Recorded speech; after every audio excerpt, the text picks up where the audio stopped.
This podcast replay is brought to you by East Coast Public Adjusters. There's only 10 months left to reopen your IRMA claim. Don't settle for less. For a free inspection, call East Coast Public Adjusters at 855-GET-ECPA. Of the one and only Michelle. The one Kaufman, and only. Yes, we love having Michelle on.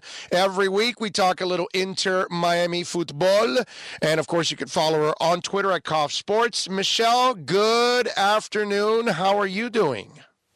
I'm doing fine. It's been a busy day. There's soccer news brewing. I just literally 1 minute ago posted. I just sent it to you. In addition to Inter-Miami news, Miami FC is moving to the USL Championship Division, which is the second division in the United States. They are moving back to FIU Ricardo Silva Stadium for the 2020 season, starting in March. Okay, wait a minute. Hold on a second. Does Ricardo Silva still own the team? Because this goes against every grain in his body that he's going to go to a league that has limitations. He doesn't want that, man. So what happened here? I know. Well, I don't know. I mean, apparently USL is still contemplating, the way that they're going to operate in the future and this and that. Maybe there's more room for openness. But in the meantime, the team was really invisible. I mean, they had gone from being very relevant to being very irrelevant when they left the NASL and left FIU Stadium. And, they played an NPSL and then NISA. Like, no one knows what these things are. I mean, I have to admit, our coverage dropped in the Miami Herald because they moved out of a legitimate stadium. They were playing in small venues and, against competition that was not really competition for their level. It was club competition is what it was. It was basically club competition. And so now they're moving up. They're moving to USL Championship. They took over the Ottawa Fury. The Ottawa Fury disbanded, and basically they acquired the franchise rights to Ottawa Fury. So they are going to be operating in Miami out of FIU Ricardo Silva Stadium. Paul Douglas is the GM and Nelson Vargas is the coach, and they're going to definitely move up in profile. And so now, starting in March 2020, you're going to have Inter Miami playing in Fort Lauderdale in MLS. Then the second division team is going to be Miami FC at FIU Ricardo Stadium. And then Ricardo Silva Stadium, and then Inter Miami is also going to have a USL League One team, which is the third division team, playing up there at Lockhart. So you're going to have a Division One team, a Division Two team, and a Division Three team, all starting here in March. Wow, look at that. We've grown up, huh? How about that? We're going from no teams to 3 teams. I love it, man. That's fantastic. You and I are going to love this because this is fantastic. Yeah. And for those of us that love the sport, because this is a great way of watching some of these young players come up, and eventually maybe some of them will crack the MLS squad. That's cool. I like it. Yeah, and they may jump from one to the other, and there's probably going to be, some games between maybe the two USL teams. Maybe they would play each other in some kind of derby, whatever. So the Florida Cup. There's a lot of possibilities. Yeah, there's a lot of possibilities, and it really was a shame what happened. That Miami FC had really built up. They even had 10,000 fans for a couple of games, and they were averaging about 5,500. With very little money promotion. Well, they had money, but they kind of disappeared after 2 years of success. My husband used to go to all the games to the beer garden there, and he had his T-shirt, and Sophie's soccer teammates used to go and everything. It was kind of a fun thing at FIU Stadium. Yes. And then all of a sudden, it just disappeared. I know. I had a blast, and my job disappeared too when that disappeared. By the way, just want you to know. So now they're back. They're going to be starting March 2020 at FIU Stadium. I think 17 games or whatever will be over there at FIU Stadium, and they're going to be playing in the top division of USL, which is the second division overall, behind MLS. So it's going to be a high level of competition at FIU, and so you're going to have a pretty high level pro team in Miami and a high level pro team in Fort Lauderdale, and there's going to be a lot of soccer news going on. As far as Inter Miami goes, my story this morning that I posted was that there's reports out of Russia that Inter Miami offered $30 million to get two Argentine players from Zenit St. Petersburg, which is Matthias Kranovitter and Sebastian Driussi. And those two guys, by the way, both played on River Plate for Marcelo Gallardo. Ooh. So I don't know. Yes, things that make you go, like Arsenio Hall used to say. I don't know if anyone even listening remembers Arsenio Hall. That shows how old I am. But anyway, I know you know. Okay, you know and I know who Arsenio Hall is. Anyway, so Matias and Sebastian are two players who are, young, very good Argentine players. Sebastian is 23. He's a forward. Matias is a holding midfielder who's 26. He played on River Plate from 2011 to 15. Then he went to Atletico Madrid. He played in La Liga, was loaned to Sevilla, and then he went to Russia in 2017. There are 4 Argentines on that team because the coach is from Argentina. But anyway, if you're from Argentina, would you rather play in Miami or would you rather play in Russia? Okay, we all know the answer to that question. So the word is from the Russian version of ESPN, which is called Match TV. That's kind of like the Russian ESPN. They had a report that Inter Miami, that Paul McDonough had spoken to the agent of both of those players. They're both represented by the same agent. And that the club was offered $30 million to get those two players. Both of those players are former River Plate players. So I don't know if you connect the dots. Maybe I'm just reading too much into it. But if something were to happen, that would be a reunion of Marcelo Gallardo with 2 of his former players. How good are these players? They're good. Matthias.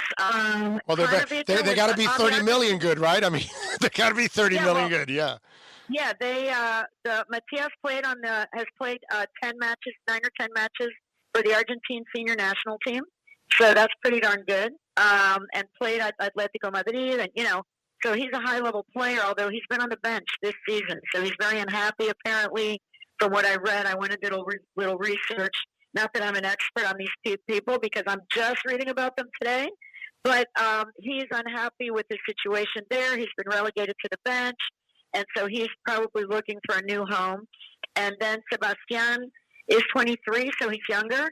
But he played River Plate for 4 years, and he was on the Argentine under-20 and under-23 teams.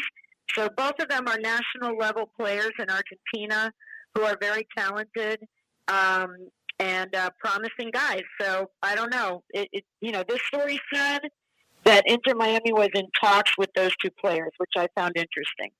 That is very interesting. And yesterday you wrote an article going over Inter's 18 players now, right? Is that what they're up to now with the roster? I mean, I think a lot of people don't realize because it's been done piecemeal, a player here, a player there, 5 in the expansion draft, 2 over here, 2 over there.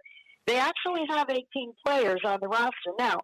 None of those 18 are like the big giant name that everybody was all excited to hear, but there are some very good players on there, specifically from MLS and also the young players from Argentina and Venezuela. There's 2, young guys from Argentina. One of them is a DP, a young DP, and then another guy from Argentina, and then a player from Venezuela, and then the MLS guys, several of whom have a lot of experience and were key players on their teams.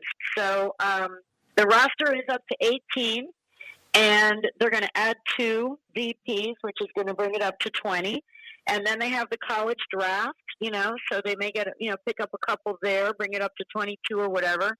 And then the rest they can pick up from overseas or from here, players that are not DP level, but, enough to fill up the rest of the roster. So things are definitely coming together behind the scenes, although here we are another Wednesday with no head coach named.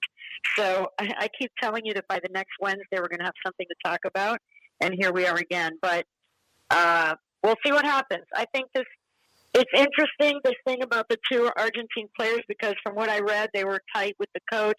They had very good relationship with that coach. They both have a history with River, and this River coach is also, linked to the job here. So maybe all of those things are connected. How old are they? Sebastian is 23 and Matthias is 26. Holy crap. Wow. Yeah, good ages. Yeah. Yeah. Wow. Yeah, so if these guys can play, this is something they can build on.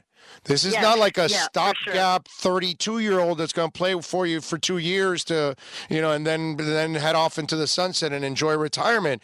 This is actually guys that, I don't know anything about these guys. I don't know if they kind of have reached their peak, but they're good enough that they dominate here, or is it players that are getting better and better and could become so they could improve so much that you use them here and then sell them again, is what I'm saying. Right. Yeah, I don't know, but I do know that this is the formula that Paul McDonough likes, which is he's very good at blocking out all of the noise of, what fans and the media say and want. And he has a long history of being a scout and being a coach and being a GM. And so he sees things in a different way from fans and media. And I think he wants to do a lot of what he did in Atlanta, which is find young, South American, especially for Miami, young South American players that are players who are valued in Europe, who are, either playing in Europe or are being highly scouted, by teams in Europe. So they're players with great quality, but they don't cost $100 million. They're young players who are still on the way up. And then eventually, if they become really good, they can sell them to those teams in Europe and make a ton of money that they can invest in other players in the future. So I think I know, he has said it many times that's kind of his formula. That's the way he thinks you should build an MLS team. And of course, it's Miami, and so Miami needs a little bit of glitz and glamour, and they will. I think they will have, two players or one player at least that people have heard of, and maybe these two guys, and, I don't know. But we're going to find out soon because they're starting training camp in 5 weeks. Yeah, that's what I was going. That's what I was going to tell you. That hey, the training camp is in early January, right, or mid January, right? So mid. So I would imagine that by the end of this month, it has to be in place already. Everything. I'd have to. They have to have the coach. They have to have the DPs, and then the only thing left is the college draft is the first week of January. So, that is still left to go. And the European transfer window opens January 1st. So that's really the official transfer window when trades are made and players are acquired from Europe.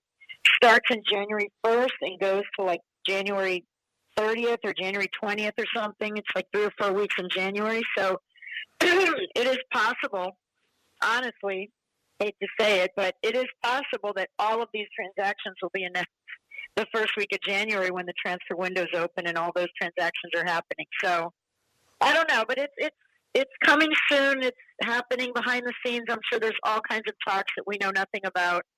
And, all we can do is try to get the information that we can get and put it out there, and we'll see what happens. Michelle, I know that Ricardo Silva and Beckham and Moss and the group, they've been very cordial with each other. They've been very respectful and very supportive of each other.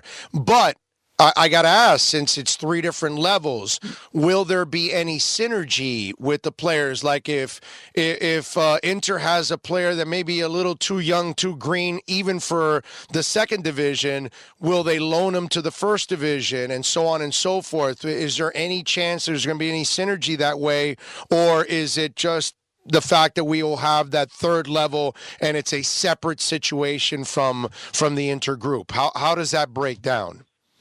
I don't know. It's an interesting. USL definitely has synergy with MLS. Right. That's why I asked. USL and MLS cooperate a lot, and there's a lot of going up and down and stuff between USL and MLS. In this case, you've got 2 ownership groups. You've got, Ricardo Silva has been no fan of MLS and has been no fan of U.S. soccer in general. So he's kind of a renegade. He's kind of a renegade out there trying to do things the way that he thinks they should be done, and he feels very, very strongly about it, and and has not been, shy about sharing his views with the United States soccer community. So I don't know how MLS is going to embrace him. I think it's going to be very interesting. if he remains the owner, you know, I don't know what the relationship will be because it has not been, it's been cordial, but he's been very critical of U.S. soccer and of MLS and of the closed system and that there's no relegation and promotion and this and that. But I know he has a good relationship with these guys, at least. I know that he does. He does that. Yeah. So that's why I'm saying maybe there's a chance. Like, example, the super draft's coming. They have the first and third picks. Maybe the kid that's number 3 overall is so green that they want to put him in the first division instead of the second division. An example, you know what I'm saying? Just throwing that out there. For me, it's going to be cool as a fan, and you, because you and I are fans that way, we're going to go see the USL team just to go see the draft picks. And so will the all the other fan clubs that we've got here in town that love soccer. We're going to appreciate that. But that's why I'm asking that if they have a kid that they think needs to go to even a lower level, would they do that? You know what I mean? So that's why I asked that, because I find it very interesting. And I love the fact that we're going to have all 3 levels that we have in this country. We're going to have in our backyard. And as a soccer fan, I feel I'm blessed to be able to do that. That's cool. Yeah, it is cool. But I do remember that they're going to be competing for the soccer fan dollar. Yes. I mean, they're playing in the same. They're playing in the same market during the same season. So it's different from, you know, an MLS team in Kansas City is, you know, shares a player with a USL team in, you know, wherever. I mean, Houston Dynamo, whatever. Right. We're here talking about 2 teams in the same market, 3 teams in the same market competing for a soccer fan's dollar on the weekend. Are they going to go to FIU's Ricardo Silva Stadium, or are they going to go? They can't be 2 places at once. Are they going to go to FIU Stadium? Are they going to go to the new Fort Lauderdale MLS Stadium? You know, they are going to be competing for soccer fans' money and time. And so I don't know how much collaboration there would be, and especially because the MLS team is going to have a USL second division team, but, you know, they're going to have it up there at their stadium, and they're going to try to pump that place up. And, you know, so I don't know. It's going to be very interesting. It's going to be interesting to see what happens. Now, remember, the budgets also determine. If you're a family that you don't have a high budget, then maybe one of the USL teams is better for you. You'll have a great time. You'll see soccer at a pretty high level, but the MLS is probably going to cost you a little bit more. So I think, you know, MLS will probably price out certain families that will say, hey, you know what, we love soccer. And the other thing I think is it's already part of our society as America that we're used to the single A, double A, triple A, and then baseball in the major league level. The rest of the world does this too, the first, second divisions and third divisions and the top level. So now that's the other thing. We have over the last 20 years, we've had so many more Central and South Americans come here that they will understand the system that's being in place, and they will understand that, hey, you know what? Once in a while, I'm going to go to a USL game or I'll go to an MLS game because I love soccer and I'm going to support the different levels.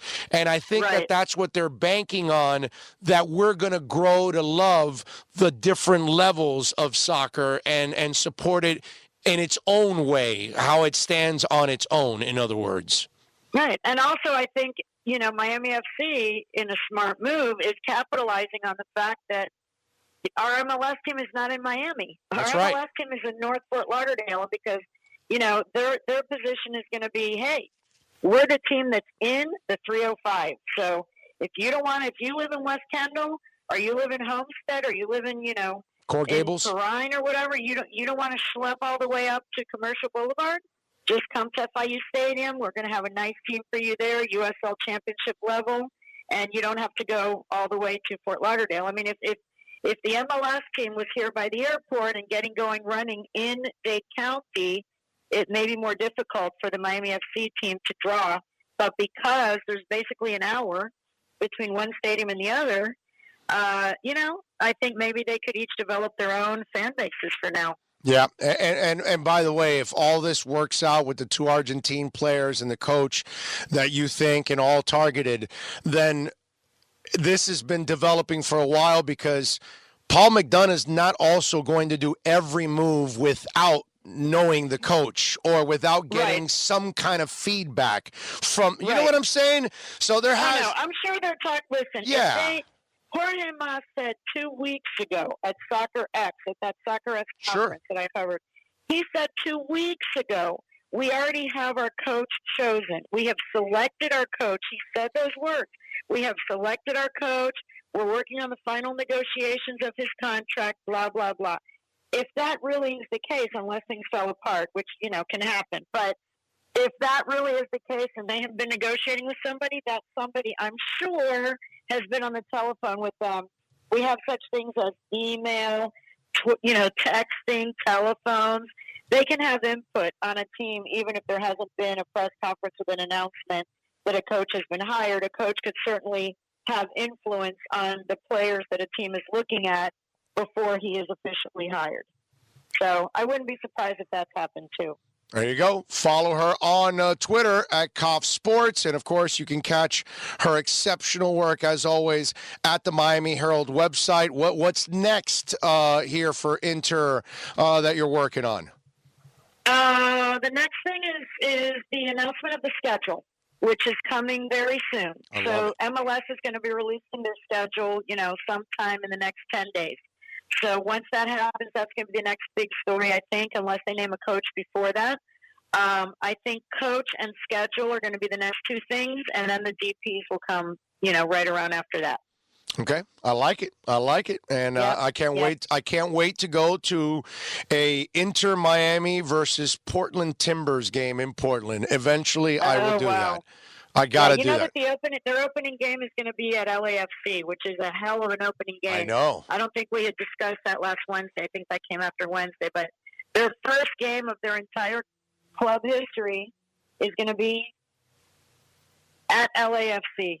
That's awesome. Are they going to? By the way, are they going to? Are they going full board in Miami Herald, or are you traveling with I'm going. I'm going. I'm traveling. Yeah. That is awesome. That is great. Yeah. I'm glad that they're making that kind of commitment to the coverage. That's awesome. I'm traveling. Yeah, I'm going to be traveling for sure to the opening game, and after that, they've set aside a budget for me to travel to as many games as they can afford. So we are looking forward to seeing the MLS schedule because based on where they're going and all that, then we're going to determine which games I will be able to travel to. But yes, my editor, Alex Mena, has assured me that this is going to be treated like every other pro beat at the Miami Herald, and we travel to cover the Dolphins, and we travel to cover the Heat, and we travel to cover the Marlins, and we will travel to cover Inter Miami as well. Oh my Lord! If you guys are paying to travel for the Marlins. Yeah, you got to travel for this. Is going to have your page views for this is. I would imagine you're already getting good traffic, right? Compared to Marlins. Yes, yeah. I'm getting good traffic. Yeah. Everything with Inter Miami gets very good traffic. Of course, course. Traffic from around the world. But people in Europe are very interested in everything with this team, and in England they're obsessed with David Beckham, and in Asia they're obsessed with this. So anything that has the word David Beckham and Inter Miami, people around the world, not just in MLS, are paying attention. I'm sure the Herald sees that, and that's why I think it's going to be the third most important in South Florida. Well, actually fourth, because I got to throw Canes in there. Dolphins, Canes, and Heat are probably, and then Inter, I think, is going to move in to number 4 when it's all said and done. I really think it's going to be a monster. It's going to explode this time around. We have all the right people in place. We have the ownership. I agree. We have everything in place, the stadiums, all that. They have the money to also turn it over now because they're creating their own stadium, so they're going to have their own cash flow and all of that. They're not. I'm telling you, we have everything in place to succeed. And this time around, you're going to see great crowds every week at those games. The question will be, is what you brought up, is how do we get to the point of supporting the USL teams? Those are the ones that I'm a little concerned about because once we have the big daddy in town, we're kind of a big ticket town. We love stars, we love names, and the USL teams aren't going to have that. The MLS will. It'll take the real educated fans or the budgeted fans are the ones that are going to be at those USL games. Really? Yep. Yeah. Yep.